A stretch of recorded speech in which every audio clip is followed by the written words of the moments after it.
Dear students, Assalamu alaikum. So today we are discussing about the periodic classification last chapter. Previous lectures के अंदर हम तमाम classifications पढ़ चुके हैं. लास्ट और मॉडर्न periodic टेबल जिसको कहा जाता है लास्ट periodic टेबल की क्लासिफिकेशंस वो आज हम डिस्कस करेंगे. तो इससे पहले जो हम मेंडलीव क्लासिफिकेशंस वगैरह के बारे में बात कर चुके हैं उससे हमें ये पता चला कि किस तरीके से टेबुलर फॉर्म के अंदर periodic क्लासिफिकेशन की जाती है.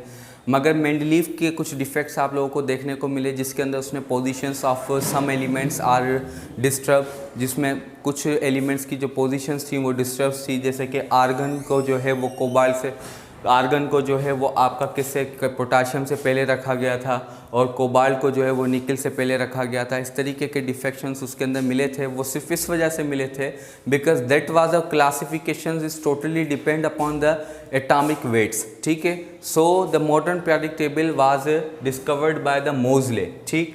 सो हम स्टार्ट करते हैं modern periodic table law on the Moseley contributions. Moseley was a German physicist, sorry British physicist. उसने 1913 में 1913 के अंदर एक पीरियोडिक लॉ इस्टेब्लिश करा था जिसमें उसने जो क्लासिफिकेशन करी वो on the basis of atomic number करी.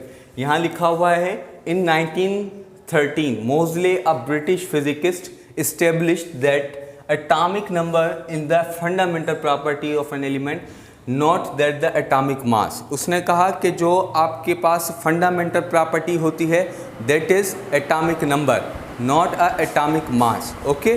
सो इसके एटॉमिक नंबर की क्लासिफिकेशन से क्या क्या हमारे को फ़ायदे हुए और वो हम वन बाय वन डिस्कस करेंगे. ही सेड दैट, उसने कहा all the physical and chemical properties. जैसे हमने मेंडलीव में पढ़ा था कि all the physical and chemical properties of an element are the periodic function of atomic weights. इसने अपने पीरियोडिक क्लासिफिकेशन में कहा कि all the physical and chemical properties of an element are the periodic function of their atomic number. यानी कि इसने atomic number की बिना पर, एटॉमिक नंबर के ऊपर जो है वो क्लासिफिकेशन अकर की. ही फर्दर सेड, उसने मजीद कहा कि the periodic table is formed upon the electronic configuration. As we know what is electronic configuration, जैसे कि हम फर्स्ट ईयर के अंदर पढ़ चुके हैं, distribution of electron into their respective orbitals और energy levels. उसको हम इलेक्ट्रॉनिक कन्फिगरेशन करते हैं according to the increasing of atomic number और एनर्जी लेवल्स. सो आपको इलेक्ट्रॉनिक कन्फिगरेशन के बारे में बखूबी पता है और electronic configuration is totally depends upon the atomic number not atomic weights. Atomic weights की वजह से ही मेंडलीव के जो पीरियोडिक टेबल है उसके अंदर कोई भी इलेक्ट्रॉनिक कन्फिगरेशन का बेसिक कॉन्सेप्ट नहीं था. ठीक है. अब हम इसकी वो डिस्कस करेंगे, वो पॉइंट्स डिस्कस करेंगे, the main points which give the priority of the modern periodic table. वो पॉइंट्स जिसने इसको मज़ीद प्रायोरिटी दी, मज़ीद अहमियत दी कि इसको मॉडर्न कहा क्यों गया. देखें, एक्चुअल पोजीशन ऑफ एलिमेंट्स जो हैं वो इसने इसमें रखी. जैसे कि जो गलती मेंडलीव ने दोहराई थी उसको इसने दुरुस्त करा. वहाँ मेंडलीव के पीरियोडिक टेबल के अंदर आर्गन को पोटाशियम से पहले रखा गया था, जबकि आपके पास जो है आर्गन जो है वो 18 नंबर पर है. तो यहाँ पर आपके पास जो है वो पोटाशियम से पहले रखा गया. मगर इस पीरियोडिक टेबल के अंदर आर्गन को on the basis of electronic number और इलेक्ट्रॉनिक कन्फिगरेशन आर्गन को पोटाशियम से पहले रखा गया. कोबाल्ट को, जैसे कि उसमें निकल को कोबाल्ट से पहले रखा गया था, तो यहाँ पे कोबाल्ट को जो है वो निकल से पहले रखा गया. यहाँ पर टेलुरियम को जो है वो आपका आयोडीन से पहले रखा गया. So that is was the first point which gives the priority of this periodic table. दूसरा point, positions of isotopes, elements isotopes की एलिमेंट्स के बारे में बात करेंगे. देखें, मैंने आपको जब हम पढ़ रहे थे फर्स्ट ईयर के अंदर तो बेसिक क्लासेस के अंदर आइसोटॉप्स के बारे में बताया था. आइसोटॉप्स क्या होते हैं? Same atomic number but different in atomic masses. Atomic number उनके सेम होते हैं मगर डिफरेंट होते हैं वो एटॉमिक मासेस के अंदर. तो वहाँ क्या होगा कि एटॉमिक नंबर सेम होने की वजह से, देखें, all the isotopes of same element, यानी कि एक जैसे एलिमेंट्स के जितने भी आइसोटॉप्स है has the same atomic number, उनका एटॉमिक नंबर सेम होता है, एटॉमिक मास उसका जो होता है उनका जो होता है वो चेंज होता है। So they assigned only a single position, atomic number एक होने की वजह से उनकी एक ही पोजीशन को असाइन किया गया। तो यहाँ पर इस मॉडर्न पीरियोडिक टेबल के अंदर जो है वो आपके पास क्या है कि आइसोटॉप्स की जगहें भी बनाई गई जो कि मेंडलीव के अंदर नहीं थी, क्योंकि वो एटॉमिक वेट्स के ऊपर बनाया गया था। Then position of actinides and lanthanides, position of actinides और लेंथेनाइड्स को भी खास किस्म की पोजीशन दी गई। जैसे हमने मेंडलीव के पीरियोडिक टेबल में लेंथेनाइड सीरीज और एक्टिनाइड सीरीज को अलग नहीं पाया था, क्योंकि ये आपके पास ट्रांजिशन एलिमेंट्स होते हैं। तो इसी वजह से lanthanides and actinide series problem was solved by the placing them separately in the bottom of the most periodic table, यानी कि आपके इस लेंथेनाइड्स और एक्टिनाइड सीरीज को at the bottom of this periodic table रखा गया, बिल्कुल सेपरेटली, बिल्कुल अलग से। तो ये रखा गया। तो यहाँ पर आपके पास जो पीरियोडिक टेबल था उसके अंदर लेंथेनाइड्स और एक्टिनाइड सीरीज की भी जो है पोजीशन। एंड जो तीसरा पॉइंट इसके अंदर है डिवीजन ऑफ अ ग्रुप्स, यानी कि मेंडलीव पीरियोडिक टेबल के अंदर जो ग्रुप्स आपने देखे थे there was only 8 groups, but यहाँ पे डिवीजन ऑफ ग्रुप्स हुए थे into the sub groups A and B.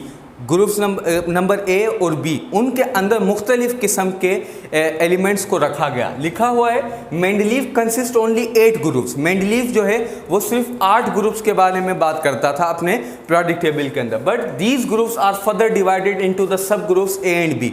मगर इन ग्रुप्स को मजीद डिवाइड किया गया ए एंड बी के अंदर। फर्स्ट, यानी कि group A contain representative elements, ठीक है। जो ग्रुप्स ए थे यानी कि 8 ग्रुप जो ए के थे वो अपने अंदर रिप्रेजेंटेटिव एलिमेंट्स रखते थे, जबकि आपके पास जो के रिप्रेजेंटेटिव एलिमेंट्स ट्रांजिशन एलिमेंट्स नहीं होते थे। जबकि आपके पास ग्रुप बी जो है वो कंटेन्स करते थे ट्रांजिशन एलिमेंट्स, जैसे कि लेंथेनाइड्स और एक्टिनाइड सीरीज, जो कि एक्चुअली के अंदर जो है आपके पास ट्रांजिशन होती हैं उनके बारे में। अब हम थोड़ा सा नज़र डालते हैं इस पीरियोडिक टेबल के ऊपर। इस पीरियोडिक टेबल के अंदर था क्या। बेसिकली ये जो आपके पास पीरियोडिक टेबल दिखाया जा रहा है, this periodic table is called modern periodic table which is contributed by the Moseley. आप देख सकते हैं कि यहाँ पर इसने 7 पीरियड्स दिए, ठीक है। यानी कि जो हॉरिजॉन्टल लाइंस थी, ये तमाम तर लाइंस जो थी उसको इसने कहा पीरियड्स, और जो कि आपके पास वर्टिकल कॉलम्स थे दैट इज कॉल्ड ग्रुप्स, ठीक है। उसने उसको ग्रुप्स का नाम दिया।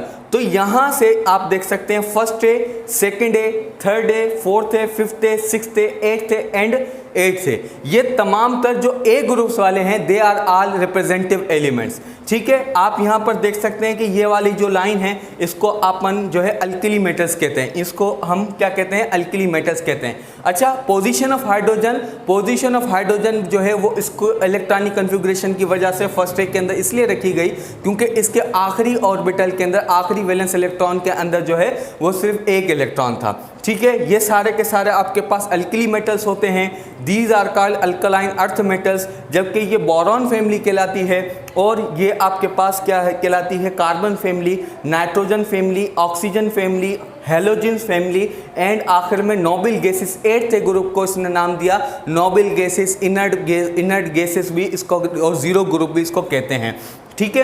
अब यहाँ पर आप देख सकते हैं कि इसने कुछ ब्लॉक्स भी बनाए थे। जो आपके पास फर्स्ट और सेकंड वाले हैं इसको इसने एस ब्लॉक का नाम दिया, और थर्ड से लेकर 8 ग्रुप वालों को पी ब्लॉक का नाम दिया। और जबकि जो सब ग्रुप्स थे, इन सब ग्रुप्स के अंदर जितने भी ट्रांजिशन एलिमेंट्स आते हैं इसको इन्होंने डी का नाम दिया। और जबकि लेंथेनाइड्स और एक्टिनाइड सीरीज जो कि नीचे आपके पास है, इसके अंदर इसने इसको डी ब्लॉक का नाम और एफ ब्लॉक का नाम दिया, ठीक है। S, P, D and F 4 किस्म के इसके अंदर ग्रुप्स बनाए।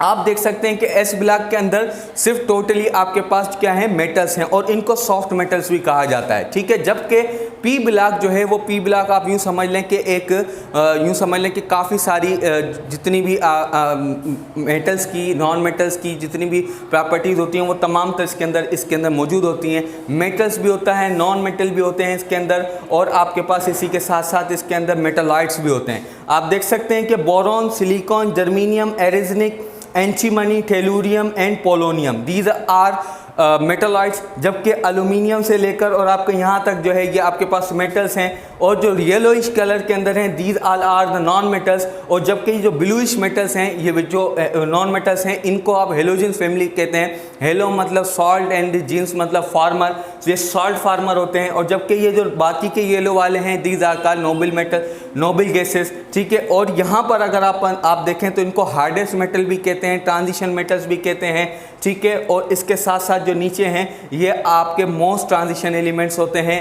ये आपके पास जो है बिल्कुल अलग से सेपरेटली जो है वो इसके अंदर रखा गया। मज़ीद इसके बारे में हम जितने टॉपिक्स वगैरह मज़ीद इस चैप्टर्स के अंदर आते रहेंगे और प्रॉपर्टीज़ आती रहेंगी, हम इसको डिस्कस करते रहेंगे। आई होप कि आपको ये वीडियो समझ आई होगी। अगर कोई भी इसके बारे में क्वेश्चन हो तो you may ask. Thank you so much.